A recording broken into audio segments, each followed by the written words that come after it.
Dear learners, I hope in the previous module you got some knowledge about understanding job analysis process.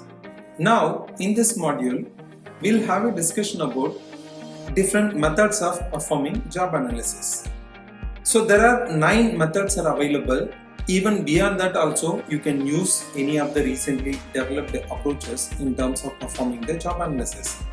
So the first method is interviews, second one is observation, third one is desk audit method, fourth one is individual or group interviews, fifth one is questionnaire, sixth one is daily method, and then seventh one is critical incidents, eighth one is recoding the video of job performance, and then ninth one is review of records. So in the interview method, one can also perform one-on-one basis interview or focus group discussion.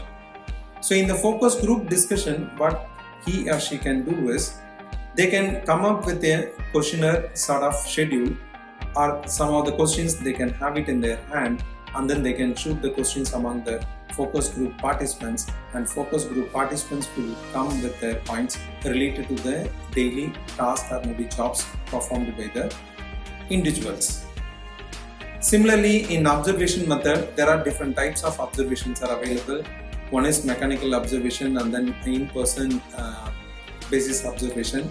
So in mechanical observation, you can use any of the devices. For example, even a video camera can be installed in the workstation that can capture the entire body movement or maybe entire work activities done through by the employees, and then probably you can analyze the job thoroughly.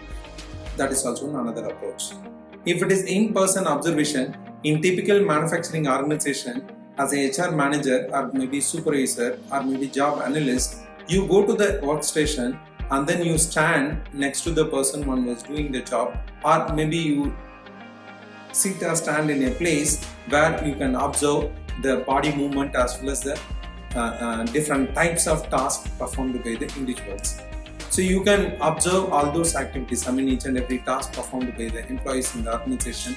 Based on that, you can come up with certain outputs. And then desk audit is also another method. So you can visit to the particular person's workstation, and then you can do a auditing sort of procedure where you can check whatever may be the documents or maybe whatever may be the works completed by the organization member. Based on that also you can arrive some conclusion. Fourth one is individual or group interviews. Already in the interview method, I have mentioned something about the focus group interview. So usually this group interview is also almost similar to focus group interview method. So in group interview or individual interview method, what you can do is you can call your employees and then you make some series of questions to the employees. By collecting the responses or maybe recording the responses with the help of any of the technology-oriented devices, you can analyze the entire task or each and every task performed by the employees. Fifth one is questionnaire method. So in most of the organizations, questionnaire method is widely adopted by the human resource managers in terms of performing the job analysis. So we'll have more elaborate discussion about this questionnaire in the forthcoming slides. Sixth one is dairy method. In dairy study, what exactly we are trying to do is we are asking the employees to note down each and every activities done through by the employees, part of their job. So at the end of the day, they'll be able to collate everything, and finally they can understand, okay, this is a kind of job performed by X individual or Y individual, and based on that also one can make conclusion. Seventh one is critical incidents. So in critical incident method or in critical incident approach, what is happening is, so we are asking the employees to note down some of the critical incidents faced by the individual part of their job. For example, in a 5-star hotel context, for example, a customer interaction executive, so you can ask their critical incidents faced in their day-to-day work life. They can list down some of the critical incidents, and then probably you can also understand something more about the kind of jobs done by the employees. Especially in performance appraisal or performance assessment, this critical incident method is used as one of the approach where they are trying to list down the critical incidents. Even with the help of this particular process, you can also create behaviorally anchored rating method in terms of evaluating the employee performance. Even in job analysis is also this critical incident approach is widely used by the job analyst. And then recoding the video of job performance. So what you can do is first you record the each and every jobs of the employees. Then after that you can also infer certain results based on that particular record. Now review of records. So review of records is nothing but in a typical manufacturing organization. Let us assume that an individual is going to produce 700 outputs per day. So for over a period of time, what is the average outputs produced by the person? So based on that, you can set some performance standards. So that is also another approach how you can perform the job analysis. Now, majorly, I'm going to discuss about 4 widely used approaches. That is interview approach, and then questionnaire approach, observation approach, and then participant diary or log approach. So these are the 4 major approaches I'm going to describe now. So in the interview method, there are different sources of information are used by the job analysis person. Certain informations are coming from the individual employees, and then groups of employees, and then supervisors with the knowledge of the job and so on. Suppose if the supervisor is having some knowledge about the job, means even supervisor can give some key inputs to the job analyst in terms of understanding the job nature or job process. Through this way also they can collect the information.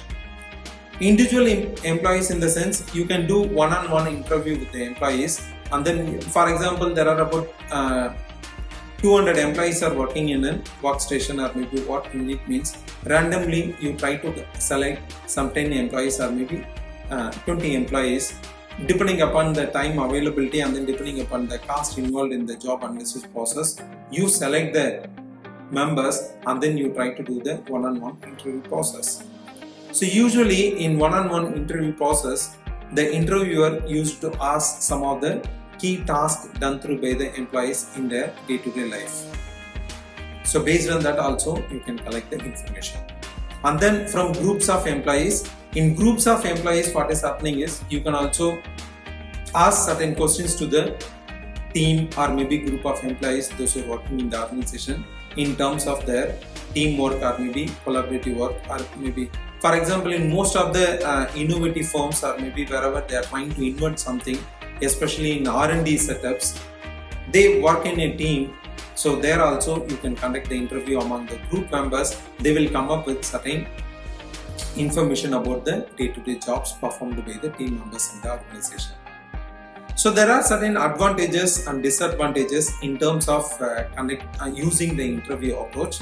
So some of the advantages are, it is quick, direct way to find overlooked information, but costly affair. If the job nature is highly heterogeneous and if you are supposed to interview more people, means definitely you need to invest a lot of time. Sometimes even you may not be getting the accurate information from the participants. They may be having some inhibition in terms of showing or delivering some of the key tasks performed by the individuals. They might not be revealing everything, whatever may be the day-to-day task they are doing in their job. So there are 2 types of interview formats were used in terms of collecting the information, part of this interview protocol. One is structured interview checklist, and then the second one is unstructured one. In structured checklist, they will go with a structured template where you will have set of questions related to their job, and then depending upon their answers you may be filling yourself in terms of okay, yes, yes, yes, no, no, no, and so on. If it is unstructured, depending upon the answers given by the employees, you may be asking some of the follow-up questions. So it's completely unstructured in nature. Next one is interview guidelines. So there are certain guidelines given in the literature in terms of conducting the successful interviews. So the job analyst and supervisor should work together to identify the workers who know the job best. So among the 20 employees working in the department, so who know the job best, so you need to pick them as a employees where you are going to collect the information, or maybe participants in your interview protocol. Second one is quickly establish a rapport with the interview. So unless you have good relationship with the participants, you may not be able to collect the required information from the participants. Follow a structured guide or checklist, one that lists open-ended questions and provides space for answers. Next one is ask the worker to list his or her duties in order of importance and frequency of occurrences. For example, in the context of a server working in the restaurant, so you can ask him to list down some of the day-to-day jobs done through by the server from least important to most important. Through this way also, you can collect some more valuable information from the participants. After completing the interview, review and verify the data. That's the most important task in terms of collecting the open-ended information through interview protocol. So in the recent past, there are some NLP programs, that is natural language process programs, are developed in the literature, where you can also use those kind of software packages to analyze the interview data. Basically, one can perform text mining or text analytics in terms of understanding or arriving some themes out of the data. Even you can create a simple word cloud. With the help of word cloud also, you will be able to understand the most frequently performed by the task in the organization by the organization members and so on. So through this way also, you can set performance standards, you can arrive some conclusion about this particular job analysis process. Next one is questionnaire method. This questionnaire method is widely adopted by the organization in terms of doing the job analysis. So there are different types of informations were collected. So one of the key information sources have employees fill out questionnaires to describe their job related duties and responsibilities. So the questionnaire formats there are different types of questionnaires are available, that is structured checklist and then open-ended questions similar to your interview protocol. Here also you have structured as well as unstructured one, and then open-ended, closed-ended format. So there are different guidelines are available in the literature in terms of designing your questionnaire.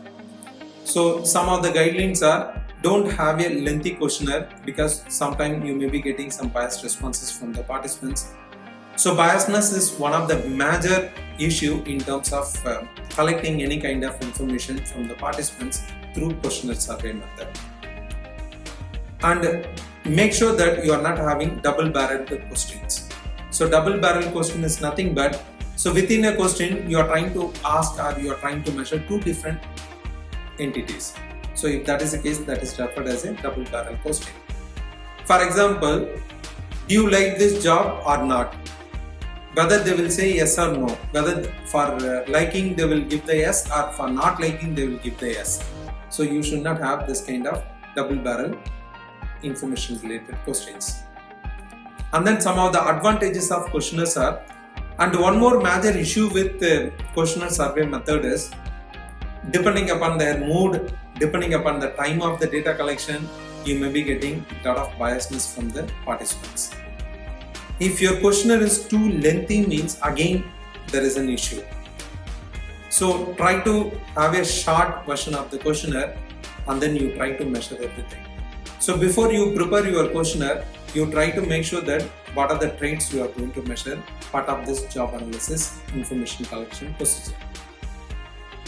Some of the advantages of using questionnaires are quick and efficient way to gather information from large number of employees. For example, if you have an employee base of 1,000 people, simply you collect the information with the help of questionnaire by floating an online survey. You ask your employees to participate in this survey and you make sure that whatever may be the information you are going to collect it from your participants, that should be kept confidential. At the same time, you should not collect any of the personal identity details of the employees. If you are going to collect their name and then their employee ID, or any of the other personal identity data means, I don't think so they are willing to share all the information, whatever may be the kind of information they would like to share it with their organization. Some of the disadvantages of questionnaire method is it is too expensive and time consuming process, and preparing and testing the questionnaire is somewhat difficult process. Even after the collection of the questionnaire also, you may have to do data cleaning and then you have to perform some statistical analysis in terms of arriving the conclusion. So usually in job analysis procedure, we are not going to apply any of the sophisticated data analysis techniques. Simply by performing some frequency analysis or maybe computing the mean and standard deviation values, one can able to describe the job description. And then the next method is observation. So here one of the key information sources, observing and noting the physical activities of employees as they go about their job. With their consent or without their consent also you can do that, but in the recent past in most of the cases people have started to use some of the mechanical devices to observe the employees. Whatever may be the body movements and then whatever may be the task or activities which is performed by the individuals in the organization, everything is being captured with the help of the mechanical devices. One of the good example to understand mechanical device based observation is video camera. So with the help of video camera or video coverage, you can also observe the entire employee movement or body movement of the individuals in the case of typical manufacturing organization. In the case of IT kind of software jobs, you can also have some mechanism through system and then you can also capture their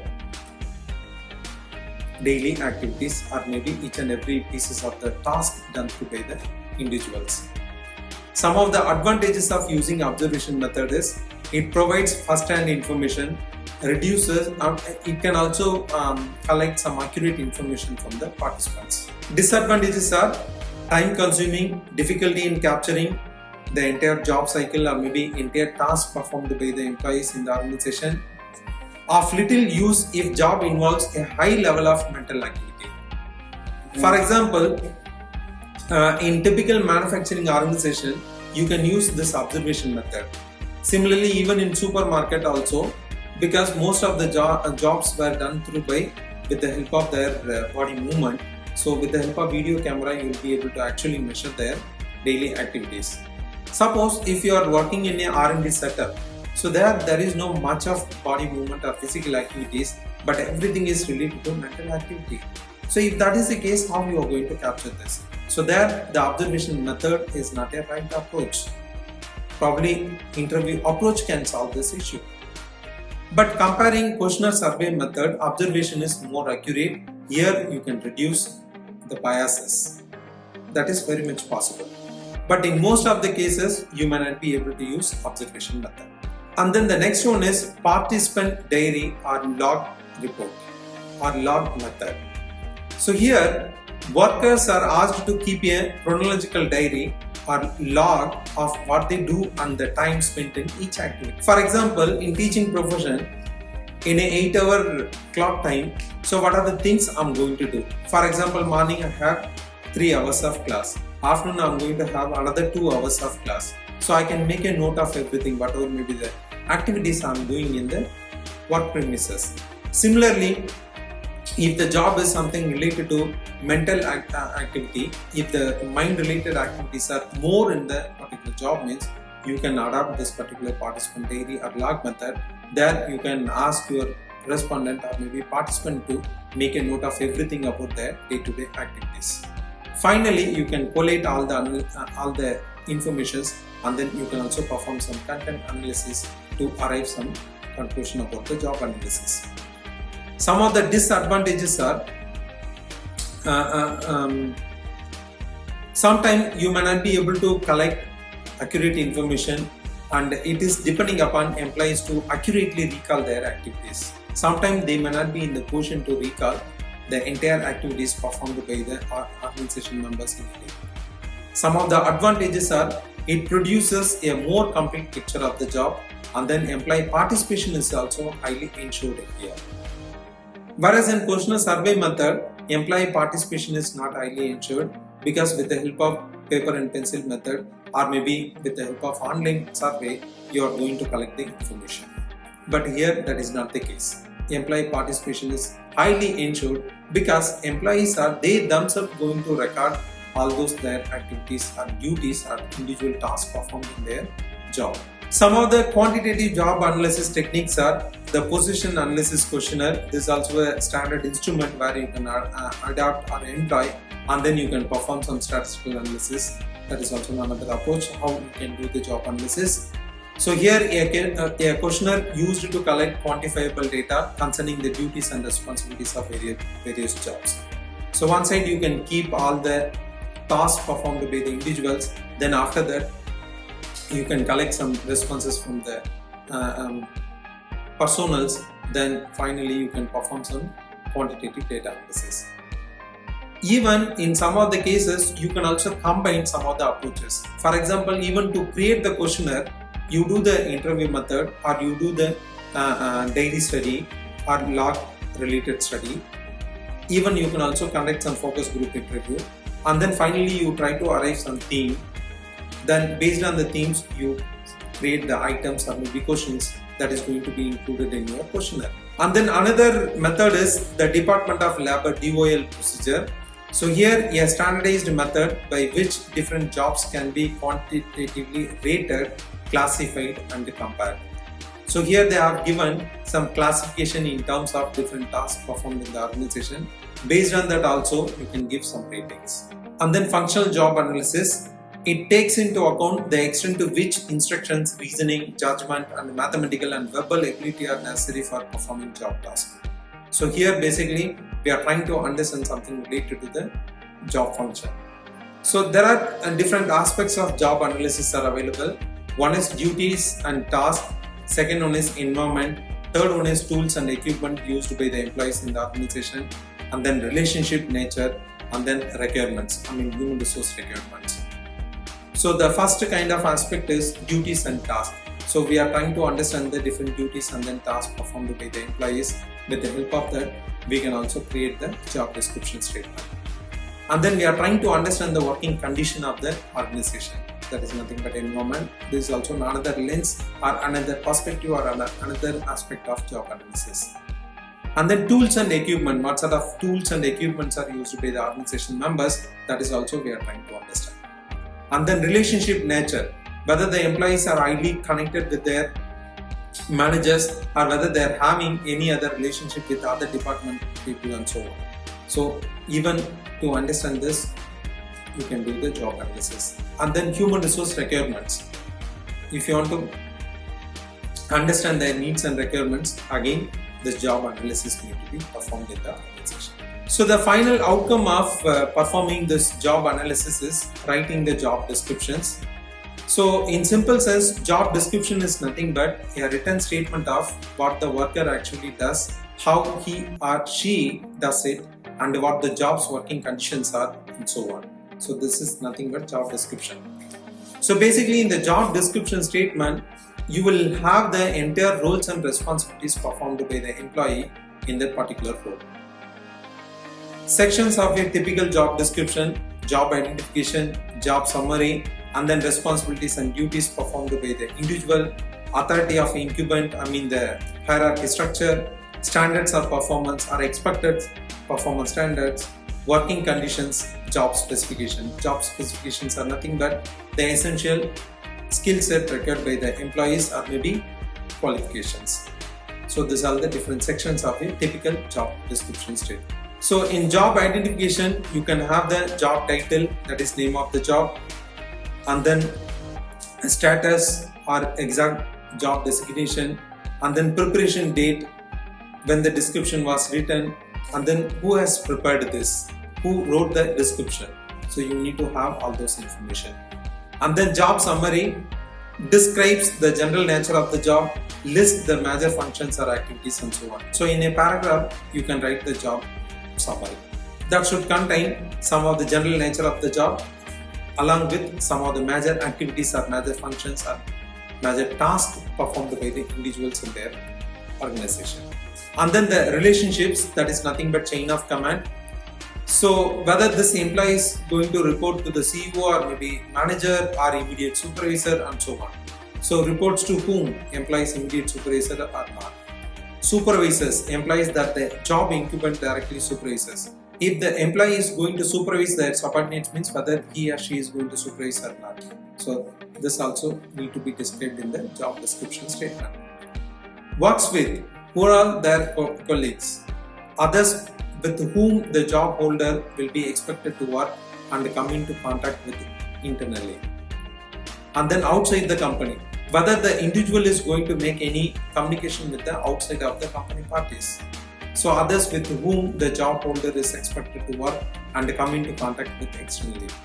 For example, a relationship manager or customer relationship manager, he or she may be having a lot of contact with the external persons, those who are not directly related to the company.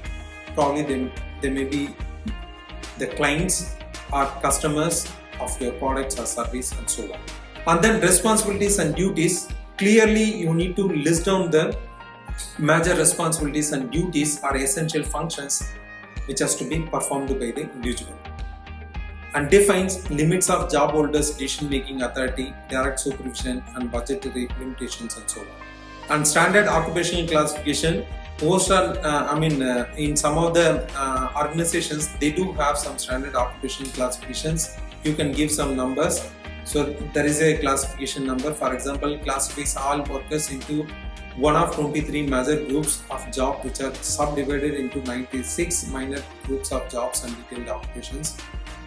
For this you can go through some of the literature evidences. We'll share the reference at the end of the video. Job description information collection methods. So here also majorly most of the managers are using interview method, questionnaire method, observation method and then participant diary or log approach in terms of collecting the information.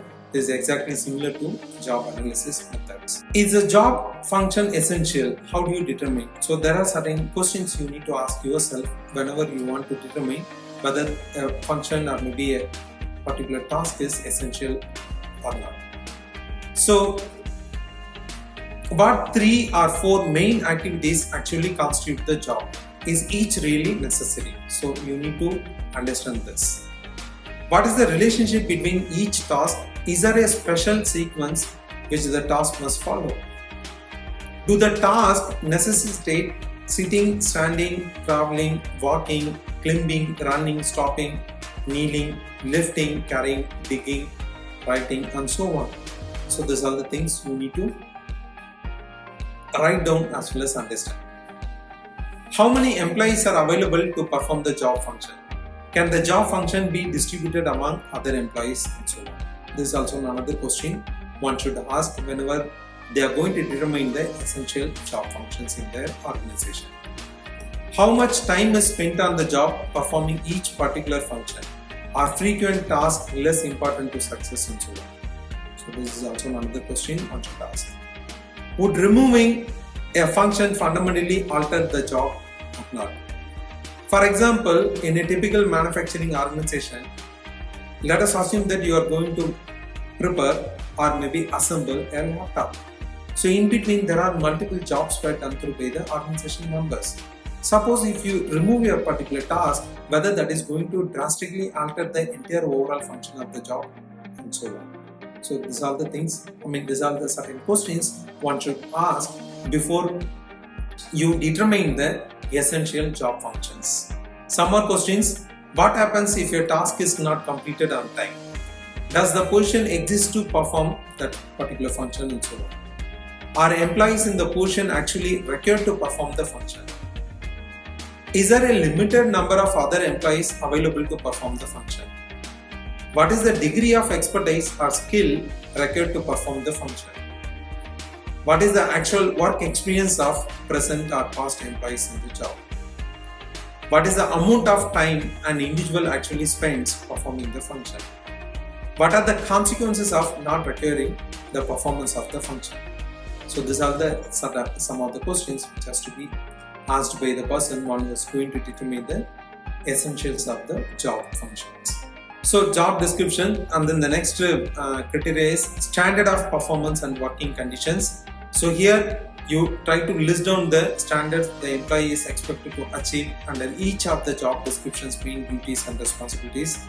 Setting standards simply saying do your best does not provide enough guidance. You have to clearly state which is considered as a best performance. For example, I'll be completely satisfied with your job when you produce no less than 426 working units or 500 working units. If your workstation rejects no more than an average of 2% of units as a wastage or maybe scrap materials. Writing job specifications. So to do this job, first one should have all the informations related to the job description, and then specification for trained personnel, focus on trait like length of previous service, quality of relevant training and the previous job performance and so on. Specifications for untrained personnel, focus on physical trait, personality, interest or sensory skills that imply some potential for performing or for being trained to do the job and so on. Example, if the job required detailed manipulation in a circuit board assembly line, what would you require? So what kind of skill set one should possess? So this is the way how you can determine the job specification. So writing job specification. So specifications based on judgments. So self-created judgments, mostly based on the common sense. Probably you can also write it. In other words, generate one. List of competencies in web-based job descriptions. For example, you can find all those informations from, there is a site called jobdescription.com. There also you can get some of the best competencies or maybe expected competencies from the employees in terms of performing certain jobs. If you type a job position or maybe job designation detail in the search window, you will be able to retrieve a lot of competencies that is expected from the individual. Similarly, you can also go to O-Star.net online site. There also there are some of the expected competencies details were mentioned, and probably based on that also you can determine the job specification. You can also refer standard occupational classification document. And then specifications based on statistical analysis. So here we attempt to determine statistically the relationship between a predictor or human trait and an indicator or criterion of job effectiveness. For example, if you feel that a person should have really good communication skill in terms of performing their job in a better way with respect to the particular job post called the customer relationship manager means, you can link this particular communication. During the interview, you might have given some ratings in terms of measuring their communication skill. Now, after some point of time, you try to collect some data about the job performance. Now, you try to link this communication score with the job performance. Based on that, if you find better correlation or if you get significant correlation, you can say that yes, communication is possibly related to or associated with job effectiveness or job performance of the people. So through this way also, you can establish the specifications. Steps in the statistical approach. First, analyze the job and decide how to measure job performance. Select personal traits that you believe that it may predict successful performance of the employees, and then test candidates for these traits. Measure the candidate's subsequent job performance, and then statistically analyze relationship between the human trait and performance. So first you measure the competencies with the help of survey or maybe with the help of any kind of rating procedures. Then after that you collect the job performance data and then you run regression or correlation. You may be able to infer something based on the significant results or non-significant results which you are going to get it from the statistical analysis approach. How do you write the job description statement? First, design on your plan and then develop an organizational chart and then use a job analysis or description questionnaire and then obtain list of job duties from O-Star.net. Finally, you compile the job human requirements from O-Star.net.